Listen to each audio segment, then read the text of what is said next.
Hello guys, ఈరోజు మనమైతే ఒక వీడియో సెట్ చేస్తాను. మీది ఎడ్యుకేషన్ పర్పస్ చేయటువంటి వేరే వర్క్స్ అయితే లేదు. దేనికంటే చాలామందికి ల్యాప్టాప్స్ లేవు, ఏమీ లేవు, కాని వాళ్ళు ఆ ఫోన్లో మనము ఎలా విండోడ్ని వాడాలి, ఎలా డిస్టర్బ్ చేయాలి అన్నదే ఈ వీడియో. ఇది జస్ట్ ఎడ్యుకేషన్ పర్పస్ మాత్రమే. సో ఇప్పుడు వీడియోలోకి వెళ్ళిపోదాం.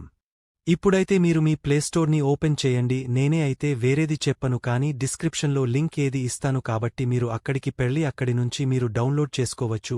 ఓపెన్ చేశాక హోమ్ పేజ్ అనేది ఎలా వస్తుంది చూపిస్తే నాకు అంటే ఒక సెకండ్ అవుతుంది. దీంట్లో మనమైతే చాలా ఫ్యూచర్స్ ఉన్నాయి. మనం కోడి నేర్చుకోవచ్చు అండ్ మన ఫైల్స్ తయారు చేసుకోవచ్చు. అలాగే మన సొంతంగా ఒక పెడిఎఫ్ని లేదా మన డిస్కటాపుల గురించి అవన్నీ నేర్చుకోవచ్చు. గూగుల్ ఇప్పుడు వాడొచ్చు, ఇంటర్నెట్ ఉంటుంది, ఇంకా అమౌంట్ ఆప్షన్ దీంట్లో ఉంటే దీన్ని గేమ్స్ అన్నవి. ఒకవేళ మీ దగ్గర కీబోర్డ్ లేదంటే ఎమోస్ లేదంటే మన ఛానల్ అయితే సబ్స్క్రైబ్ చేయండి. మీకు తక్కువ రేట్లోనే ఒక మంచి కీబోర్డ్ అండ్ మార్చ అయితే మీకు నేను అయితే డిస్ప్లే ఇస్తాను. జస్ట్ 200 లేదా 300 వీట్ బడ్జెట్లోనే నేనైతే మీకు కీబోర్డ్ అయితే డిసైడ్ చేస్తాను. మీ దగ్గర బడ్జెట్ తక్కువ ఉంటే ఓకే, నా ఛానల్ మీరు చూసి సబ్స్క్రైబ్ చేసుకోండి. మీకు బర్త్డే తక్కువ ఉంటే మీకు ఇలాంటి వారి కోసం ఈ ఛానల్, అలాగే మీరు డైలీ మోటివేట్ అవుదాంతో పాటు కొత్త కొత్త టెక్నిక్స్ అనేవి తెలుసుకోవచ్చు ఈ ఛానల్లో. కాబట్టి ఛానల్ని సబ్స్క్రైబ్ చేయండి, వీడికి లైక్ చేయండి.